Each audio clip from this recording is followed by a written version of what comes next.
بسم اللہ الرحمن الرحیم۔ ہمارے گاؤں میں ایک عورت تھی جو بہت بد کردار تھی۔ اس کے شوہر نے بھی اسے طلاق دے دی تھی کیونکہ اس نے اپنی بیوی کو رنگے ہاتھوں پکڑا تھا۔ وہ بہت خوبصورت تھی۔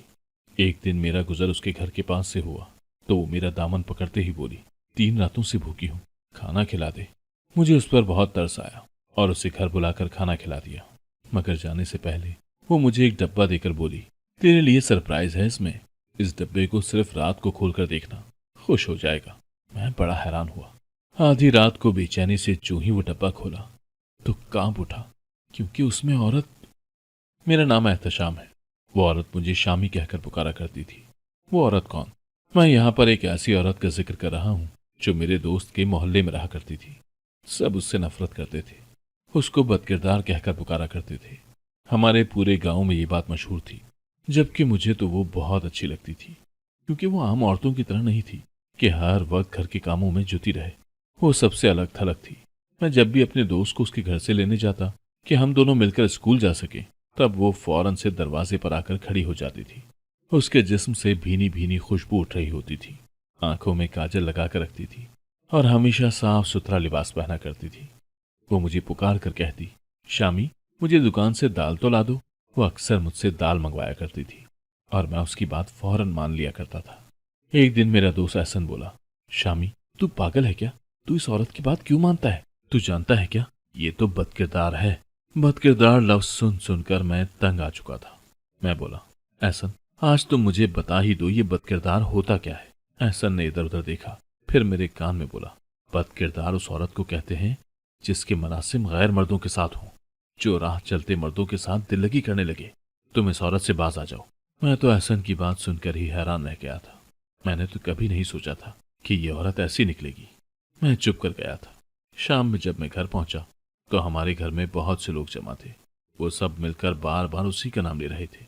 کوئی کہہ رہا تھا کہ اسے گاؤں سے ہی نکال دینا چاہیے، اس جیسی بے حیا عورت کا ہمارے گاؤں میں رہنا اچھا نہیں ہے، باقی عورتیں بھی اس سے برائی کی ترغیب حاصل کر لیں گی۔ ادھر ادھر سے یہ لفظ سن سن کر مجھے بھی اس سے کراہیت محسوس ہونے لگی تھی۔ مجھے خود پر افسوس ہونے لگا کہ میں نے آج تک اس بد کردار عورت کی بات ہی کیوں مانی۔ خیر، میں نے دل میں توبہ کر لی تھی کہ آج کے بعد اس کی بات نہیں سنوں گا۔ اگلے دن میں اپنے دوست احسن کو لینے اس کے محلے گیا تو پھر سے اس نے مجھے پکارا تھا۔ میں نے سنی انسنی کر دی تھی، مگر وہ باز آنے والی کہاں تھی۔ اس نے 1-2 بار پھر سے مجھے پکارا تو میں غصے سے بولا، مجھے آوازیں مت دیا کرو، میں جانتا ہوں کہ تم بد کردار عورت ہو، مجھے تم جیسی عورت کی کوئی بات نہیں سننی۔ اس دن میں نے ہمت دکھائی تھی۔ اس کے بعد میری زندگی سے اس کا منحوس سایہ چھٹ گیا تھا۔ وہ پہلے تو چند منٹ کھڑی رہی، مجھے دیکھتی رہی۔ اس کی آنکھوں میں بہت گلا تھا، مگر میں اس کے دام میں پھنسنے والا نہیں تھا۔ اس دن کے بعد میں نے نعیمہ کی کبھی شکل نہیں دیکھی تھی اور وہ بھی کبھی میرے سامنے نہیں آئی تھی۔ یوں ہی وقت گزرتا گیا اور میں بہت بڑا ہو گیا تھا، اتنا بڑا کہ میری والدہ میری شادی کے بارے میں سوچنے لگی تھی۔ میں بھی خوش تھا کہ چلو کام تو لگ ہی گیا ہے، اب گھر بھی بس جائے۔ امی بولی، احتشام تجھے کیسی لڑکی سے شادی کرنی ہے؟ امی کی بات سن کر میری آنکھوں کے سامنے ایک دم سے نعیمہ کا چہرہ گھوم گیا تھا۔ مجھے اپنے آپ پر حیرت ہوئی تھی کہ میں نے ایسا کیسے سوچ لیا۔ امی نے مجھے پھر سے پکارا تو میں بولا، امی مجھے ایسی لڑکی سے شادی کرنی ہے جو ہر وقت خوشبو میں نہائی ہوئی ہو، صاف ستھرا لباس پہنے ہوئے ہو، جب میں اس کی شکل کی طرف دیکھوں تو تازگی کا احساس میرے اندر اتر جائے۔ میری امی ہکا بکا میری طرف دیکھتی رہی، پھر بولی، ایسی عورتیں گھر بسانے کے لائق نہیں ہوتی۔ جو عورت زیادہ بن ٹھن کر رہنے والی ہو وہ اعتبار کے لائق نہیں ہوتی۔ مجھے امی کی بات اچھی نہیں لگی تھی۔ ایسا نہیں تھا، کیونکہ میں نے اپنی زندگی میں اسکول اور کالجز میں بہت سی ایسی لڑکیاں دیکھی تھی جو سج دھج کر رہنے والی تھی، مگر ان میں کوئی برائی نہیں تھی۔ خیر، میں نے اپنی پسند کے متعلق امی کو بتا دیا تھا۔ ایک دن وہ کہنے لگی، احتشام پتر، میں آج سے ہی تیرا رشتہ دیکھنا شروع کر رہی ہوں۔ مجھے پڑوسن نے دوسرے گاؤں کی ایک لڑکی کے متعلق بتایا ہے کہ وہ بہت اچھی ہے اور ساتھ ہی ساتھ پڑھی لکھی بھی ہے، اسی لیے میں آج وہاں تمہارا رشتہ دیکھنے جاؤں گی۔ میں نے سر ہلا دیا تھا۔ امی صبح سویرے ہی پڑوسن آنٹی کے ساتھ گھر سے نکل گئی تھی۔ مجھے امید تھی کہ آج خیر کی خبر آئے گی۔ مجھے یقین تھا کہ آج تو امی میرا رشتہ پکا کر کے ہی آئیں گی۔ ابھی 12 بھی نہیں بجے تھے کہ امی گھر میں داخل ہو چکی تھی اور ان کا موڈ بے حد خراب تھا۔ وہ بڑبڑاتی ہوئی گھر میں داخل ہوئی تھی اور گیٹ کو بھی زور سے بند کیا تھا۔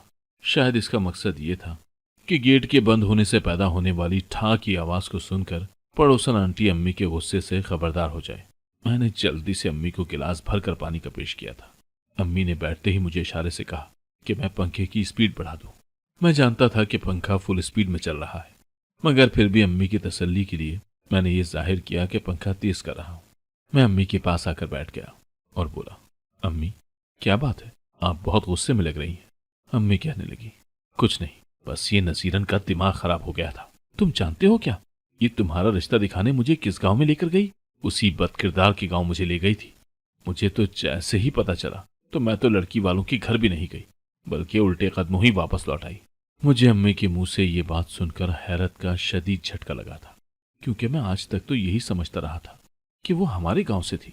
میں نے اس حیرت کا اظہار امی کے سامنے بھی کر دیا تھا، کیونکہ مجھے لگا تھا کہ اب میں بڑا ہو چکا ہوں، امی مجھے اس کے ماضی کے متعلق سب کچھ بتا دیں گی۔ میں بولا، امی وہ تو شروع سے ہی ہمارے گاؤں میں رہ رہی ہے۔ امی نے ناک سے مکھی اڑائی تھی۔ امی بولی، ارے نہیں نہیں، یہ شروع سے یہاں پر نہیں رہتی۔ ہمارے گاؤں میں ایک عورت ہوا کرتی تھی، وہ تندور لگایا کرتی تھی۔ اس کا ایک ہی بیٹا تھا، جسے اس نے بڑی محبت سے پال پوس کر بڑا کیا تھا۔ شوہر تو اس بیچاری کا جوانی میں ہی مر گیا تھا۔ اس نے دن رات محنت کی، مگر حرام کا ایک لقمہ بھی اپنے بیٹے ساجد کو نہیں کھلایا۔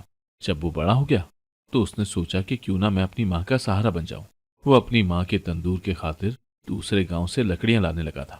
وہیں پر اس گندی عورت نے اس کو اپنے پیار کے جال میں پھنسا لیا تھا۔ میں حیران ہوا اور بولا، امی کون سی گندی عورت؟ امی بولی، ارے کیا ہو گیا ہے تمہیں؟ میں ایک دم سے امی کی طرف متوجہ ہو گیا تھا۔ میں بولا، پھر کیا ہوا امی؟ امی بولی، پھر کیا ہونا تھا؟ ساجد اس ناہنجار لڑکی کو بھگا لایا تھا۔ اس کی ماں کو جب اس بات کا علم ہوا تو وہ بیچاری تو دیواروں سے سر ٹکراتی رہ گئی تھی۔ دوسرے گاؤں والوں کو بھی یہ پتا چل گیا تھا کہ ان کی لڑکی اس گاؤں میں آئی ہے۔ انہوں نے پنچایتیں بلائیں۔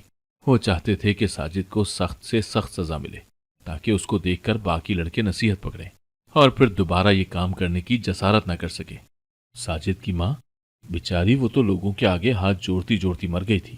اس کی موت کے بعد نعیمہ کے والدین نے یہ کہہ دیا تھا کہ انہیں اپنی بیٹی کے ساتھ کوئی رشتہ نہیں رکھنا، وہ جائے بھاڑ میں۔ نعیمہ اور ساجد بہت خوش تھے۔ ساجد بھی کام کرنے لگا تھا۔ ان کی شادی کو 1 سال ہو چکا تھا۔ گاؤں والوں نے بھی اسے اپنا لیا تھا۔ ایک دن ساجد کام پر گیا ہوا تھا، مگر طبیعت خرابی کی وجہ سے جلدی گھر لوٹ آیا تھا۔ اس نے گھر پہنچ کر عجیب ہی منظر دیکھا تھا۔ اس کی بیوی نے کسی اور مرد کو گھر پر ملنے کے لیے بلایا ہوا تھا۔ یہ سب دیکھ کر تو ساجد غصے سے پاگل ہو گیا تھا۔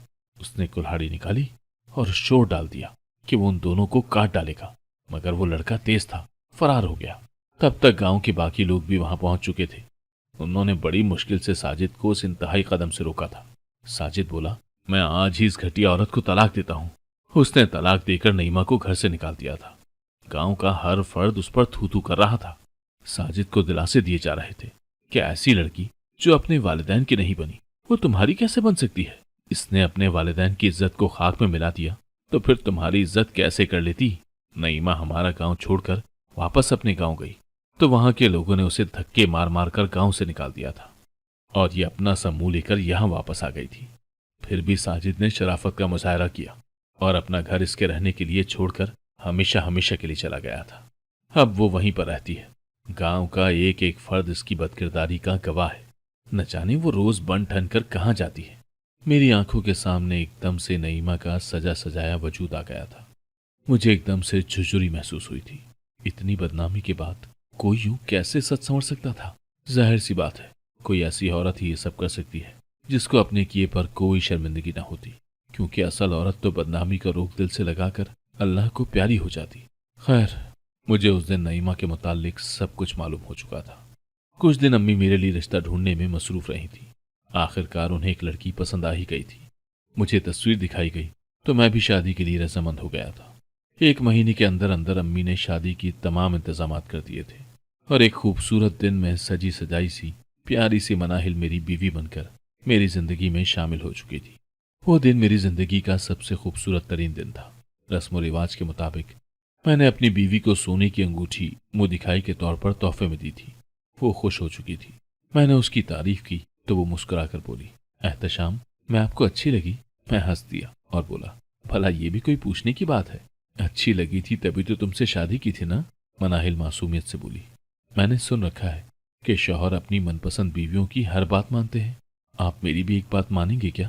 مجھے اس کا انداز اتنا اچھا لگا تھا کہ میں بولا، हाँ हाँ कहो। तो वो बोली, बचपन से ही मुझे अल्लाह का घर देखने का बहुत शौक था। अब्बू के वसाइल कम थे, वो सिर्फ खुद ही हज पर जा सके थे। जब वो हज से वापस लौट कर आए तो इतने सरशार रहने लगे थे कि क्या बताऊं। वो हर वक्त हमें अल्लाह के घर के बारे में बातें बताते थे, मदीने की गलियों के किस्से सुनाते थे। तब से मेरा दिल चाहता है कि मैं अल्लाह का घर देखाऊं, मैं अपने प्यारे मोहम्मद सल्लल्लाहु अलैहि वसल्लम के शहर की फिजा में सांस ले सकूं। आप मेरी ये ख्वाहिश पूरी कर देंगे ना?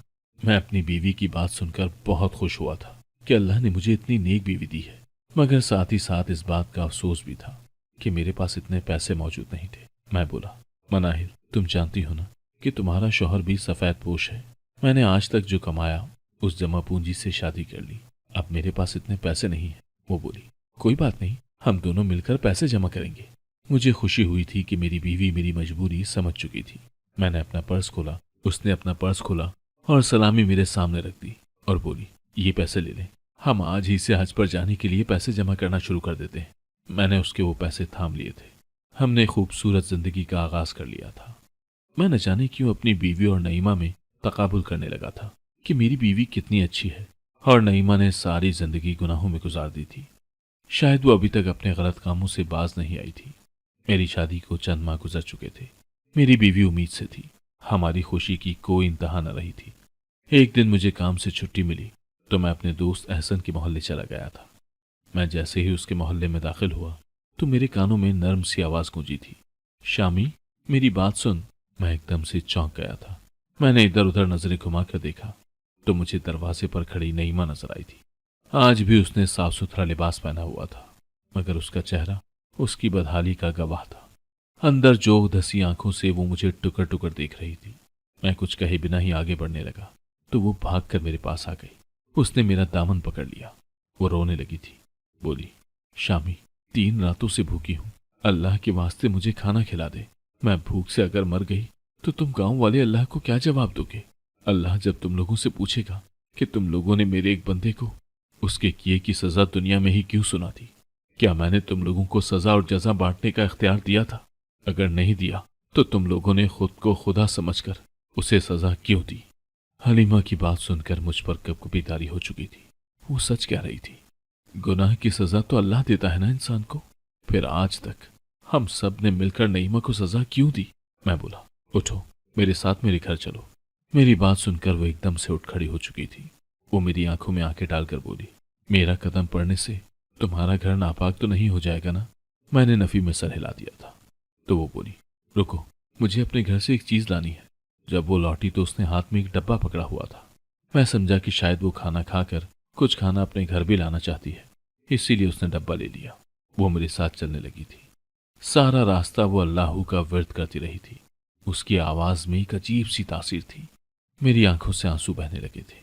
मैं जानता था कि ये सब इसलिए हो रहा है क्योंकि शुरू से ही मेरे दिल में नईमा के लिए एक सॉफ्ट कॉर्नर रहा था। वो उम्र में मुझसे बड़ी थी, इसीलिए उस जज्बे को मोहब्बत का नाम नहीं दिया जा सकता था। शायद मुझे उससे अकीदत थी।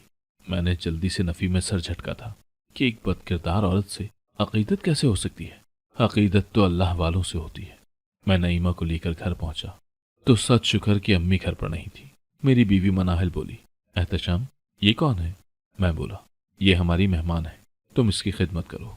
नईमा बोली, शामी, ये कौन है? मुझे भी तारुफ करवा दो। मैं बोला, ये मेरी बीवी है। नईमा एकदम से उदास हो गई, फिर कहने लगी, शामी, अपनी बीवी का बहुत ख्याल रखना, इसको कभी रुस्वा मत करना। मैंने सर हिला दिया था। मेरी बीवी जल्दी से नईमा के लिए खाना ले आई थी। उसने खाना खाया और झोली उठा उठा कर मुझे दुआएं देने लगी थी। मनाहिल ने एक डब्बे में नईमा के लिए खाना डाल दिया था ताकि वो साथ ले जाए। मनाहिल किचन में चली गई तो नईमा ने अपने पहलू में पड़ा डब्बा उठाकर मुझे थमा दिया था। वो बोली, ये तुम्हारा तोहफा है। मैंने नफी में सर हिला दिया। मैं बोला, नहीं नहीं, मैं तुमसे तोहफा नहीं ले सकता। नईमा बोली, मेरा यकीन करो, ये हराम की कमाई वाला तोहफा नहीं है। मैं शर्मिंदा सा होकर रह गया था। मैं बोला, ऐसी बात नहीं है, दरअसल मैं कैसे ये तोहफा। वो मेरी बात सुनकर हौले से मुस्कुरा दी थी। कहने लगी, शामी, मैंने अपने इर्द गिर्द बहुत नजर दौड़ाई मगर मुझे कोई इसके लायक लगा ही नहीं जिसे मैं ये सौंप सकूं। तुम्हें याद है ना, तुम बचपन में भी मेरा कहा माना करते थे, इसीलिए मैं चाहती हूं कि ये तुम रख लो। मैंने वो डब्बा उससे ले लिया था।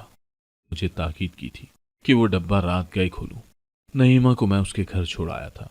अब मुझे रात का बड़ी बेचैनी से इंतजार था कि न जाने नईमा मुझे क्या थमा गई है। रात के वक्त जब मेरी बीवी सो गई तो मैंने वो डब्बा खोल लिया था और ये देखकर मेरी आंखें फटी की फटी रह गई थी कि उसमें बहुत सारे पैसे पड़े हुए थे। एक पर्ची भी थी जिसमें लिखा हुआ था हज के पैसे। मैं समझ नहीं सका था कि नईमा ने मुझे ये क्यों थमा दिया था।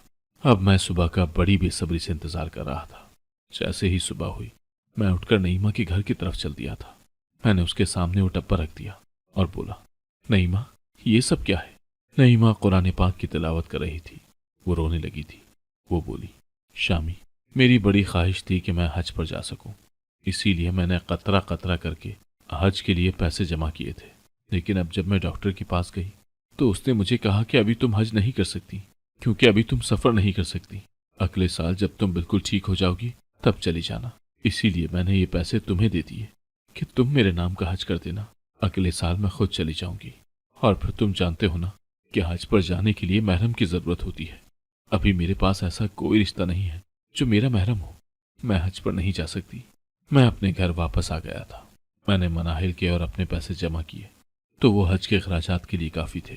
मैंने मनाहिल को बताया कि हज पर जाने का इंतजाम हो गया है तो वो कांपने लगी थी, फूट फूट कर रोने लगी थी। वो बार बार अल्लाह का शुक्र अदा कर रही थी। हमारे हज के इंतजामात हो चुके थे। मैं जाने से पहले नईमा से मिलकर गया था। वो मुझे कहती रही कि मेरे लिए दुआ जरूर करना। मैं जाने से पहले एक काम वाली औरत का इंतजाम करके गया था नईमा के लिए। हज शुरू हो चुका था। हर तरफ लब्बैक अल्लाहुम्मा लब्बैक की सदाएं गूंज रही थी। मेरे जिस्म का एक एक हिस्सा अल्लाह पाक की वहदानियत और बड़ाई की गवाही दे रहा था। आंखों से आंसू टपक रहे थे। तब मैं बोला, ऐ अल्लाह, नईमा बहुत गुनहगार औरत है। उसने तेरी मुतय्यन करदा हुदूद को तोड़ा है, मगर तू तो गफ्फार है, तू उसे माफ कर दे। अभी मैं ये दुआ कर ही रहा था कि मेरे कानों में एक आवाज गूंजी थी, शामी। मैंने जल्दी से सर उठाकर देखा तो लोगों के हुजूम में मुझे नईमा नजर आई थी। वो हज में मसरूफ थी। उसके चेहरे पर नूर ही नूर था। मैं हैरान था कि वो यहाँ कैसे पहुंच आई है। मैं जल्दी से उस जानिब लपका था और वो हज में मसरूफ थी। लब्बैक अल्लाहुम्मा लब्बैक पुकार रही थी। मैं उसके जानिब गया मगर वो तब तक भीड़ में मेरी नजरों से ओझल हो गई थी। मैंने सोचा कि नईमा ने ऐसा क्यों किया, मुझसे झूठ क्यों बोला। खैर, मैंने इरादा किया कि जब वो मुझसे दोबारा मिलेगी तो मैं उससे पूछ लूंगा। लेकिन मैं और मनाहिल जितने दिन भी वहां रहे, हमें नईमा नजर नहीं आई थी। यहां तक कि हम वापस अपने गांव पहुंच चुके थे। सारा रास्ता मुझे ये बात परेशान किए हुए थी। इसलिए मैं जैसे ही फ्रेश हुआ मैं घर से बाहर निकल गया था। मेरा रुख नईमा के घर की तरफ था। मैं वहां पहुंचा तो उसके दरवाजे पर बड़ा सा ताला लगा हुआ था। मैं अभी सोच में ही गुम था कि मेरे पास से एक आदमी गुजरा। मैं बोला, अंकल जी, नईमा अभी तक हज से वापस नहीं आई क्या? वो अंकल मेरी बात सुनकर हंस दिए थे। वो बोले, बरखुरदार, अच्छा मजाक कर लेते हो। तुम जानते भी हो नईमा जैसी बदकिरदार औरतों को अल्लाह अपने घर बुलाना पसंद नहीं करता। वो सारी उम्र हज पर जाने के लिए पैसा जोड़ती रही मगर जा न सकी और ये अरमान अपने दिल पर लिए ही मर गई। मैं बोला, क्या मर गई? वो अंकल बोले, हाँ, नईमा तुम लोगों के जाने के 2 दिन बाद ही मर गई थी। तुम्हारे लिए अपने घर की चाबियां छोड़ गई है। मैं वहीं जमीन पर ठह गया था और बोला, अगर नईमा मर गई तो हज पर कौन था? मैं जल्दी से उसके घर में दाखिल हुआ था। एक कमरे का मकान अपनी मालकिन के बगैर उदास पड़ा था। मैं जल्दी से उसके कमरे में दाखिल हुआ तो एक संदूक पर नजर पड़ी थी। मैंने खोलकर देखा तो उसमें एक डायरी पड़ी थी। मैंने उसे खोलकर पढ़ना शुरू कर दिया। मुझे ये देखकर हैरत हुई थी कि वो मेरे लिए ही लिखी गई थी। उस पर लिखा था, शामी, मैंने आज तक अपनी असलियत किसी को बताने की कोशिश नहीं की क्योंकि मुझे किसी की परवाह नहीं। मैं सिर्फ तुम्हें अपने बारे में बताना चाहती हूँ क्योंकि मुझे इस बात से फर्क पड़ता है कि तुम मेरे बारे में क्या सोचते हो। क्योंकि मेरा भी एक भाई था जो बिल्कुल तुम्हारी उम्र का था, तुम जैसा लगता था। मुझे सारी जिंदगी तुम में अपना छोटा भाई नजर आया था। शामी, मैंने अपनी जिंदगी में सिर्फ एक गुनाह किया था और वो था घर से भागकर साजिद से निकाह करना। उसके बाद मैंने कभी कोई बुरा काम नहीं किया। मैंने साजिद से बहुत मोहब्बत की थी मगर उसका दिल मुझसे भर चुका था। वो मुझे तलाक नहीं दे सकता था क्योंकि इस तरह दोनों गांव के लोग मिलकर उसे सजा देते। इसीलिए उसने इतना घिनौना काम किया और मुझे बदनाम कर दिया। मुझ पर झूठा इल्जाम लगा दिया। जब साजिद घर आया तो मैं सो रही थी। उसने चीखना चिल्लाना शुरू कर दिया था। साजिद ने मुझे किसी से नजर मिलाने के काबिल नहीं छोड़ा था। मैंने जिंदगी से मुंह मोड़ लिया था, मगर तब अल्लाह ने मेरे लिए मदद भेज दी थी। मुझे गांव से दूर एक जगह उस्तानी की जॉब मिल गई थी। क्योंकि मैं पढ़ी लिखी थी, अब मैं हर रोज तैयार होकर घर से निकलती तो लोगों को बात करने का मौका मिल गया था। लोगों ने मेरा वजूद छलनी छलनी कर दिया है शामी। मैं बदकिरदार नहीं हूँ, मगर मुझ पर ठप्पा लग चुका है। मुझे पता चला है कि मैं कैंसर की मरीजा हूँ। जल्द ही चल बसूंगी। इसीलिए सोचा कि तुम मेरे पैसों पर हज कराओ ताकि मेरी बेसुकून रूह को करार आ जाए। मैंने ईमा का खत पढ़कर फूट फूट कर रोने लगा था। या अल्लाह, हम गांव वालों ने कितना बड़ा जुल्म कर दिया था। हमने किसी बेगुनाह के साथ क्या किया था। मगर ये सोचकर दिल को जरा आसरा था कि अल्लाह ने उसे अपने यहाँ से बेहतरीन अजर अता कर दिया था। मैंने अपने सब गांव वालों को जमा करके नईमा का किस्सा सुनाया था। लोग भी फूट फूट कर रोने लगे थे। सब बारी बारी जाकर उसकी कब्र से माफी मांग रहे थे। वो नईमा, जिसका कोई नाम लेना भी पसंद नहीं करता था, आज घर घर का मौजू बन चुकी थी। हर फर्द इनफरादी तौर पर उसकी बख्शिश की दुआ अपने अपने घरों में करवा रहा था। अल्लाह ने मुझे बेटी अता की तो मैंने उसका नाम नईमा रख दिया था। अगर आपको आज की कहानी पसंद आई है तो वीडियो को जरूर लाइक कीजिएगा और अपने दोस्तों के साथ भी शेयर कीजिएगा। और हाँ, अगर आपने अभी तक हमारा चैनल सब्सक्राइब नहीं किया तो जरूर सब्सक्राइब करें। मिलते हैं कल एक नई और दिलचस्प कहानी के साथ। अल्लाह हाफिज।